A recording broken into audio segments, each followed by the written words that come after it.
তছরূপ করেছেন, অনেক ব্যাংক লুট করেছেন, অনেক জমি দখল করেছেন, অনেক কালভার্ট ব্রিজ 40টা কালভার্ট ব্রিজ করেছেন, আপনি ব্রিজ করেছেন, একটার কাজও সম্পন্ন করে নাই।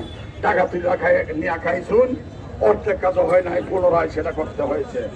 এটা বাংলাদেশের মানুষ জানে ব্যাপার থেকে কাছে ওই কথাগুলো না বলে, প্রিয় নেতৃবৃন্দ, প্রিয় সহযোদ্ধা ভাইয়েরা, আমি আপনাদের বিনয়ের সাথে অনুরোধ করবো, আপনারা সকলেই ডাক বাংলায় চলে আসুন। ডাক বাংলায় মিছিল সহকারে গিয়ে আমরা সমাপ্তি ঘোষণা করবো, এখান থেকে নয়, কারণ এখান থেকে করা যাবে না। ডাক বাংলায় আসবেন, কিছু কথা আছে।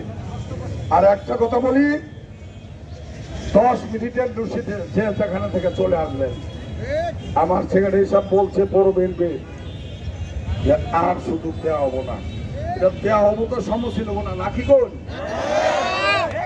কাছে ভাইয়েরা, আপনারাও যদি এলো আশেপাশে 2-1 তো থাপকি মেয়েরা রয়েছেন হলবার নিগা, তাই না?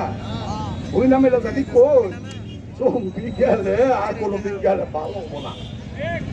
কাছাই সখীপুর তাকে শান্তিতে রাখার জন্য, নিরাপদে রাখার জন্য সকলকে বিনয়ের সাথে আহ্বান জানিয়ে, আপনারা যারা কষ্ট স্বীকার করে সেই 10টার থেকে এখানে এসে কষ্ট করেছেন, ধৈর্যের পরিচয় দিয়েছেন, সাহসিতার পরিচয় দিয়েছেন,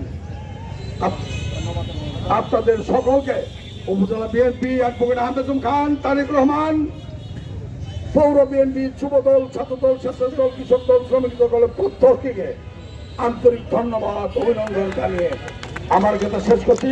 খোদা হাফেজ। মিটিং কিন্তু ওখানে গিয়ে শেষ হোক। খোদা হাফেজ। বাংলাদেশ জিন্দাবাদ।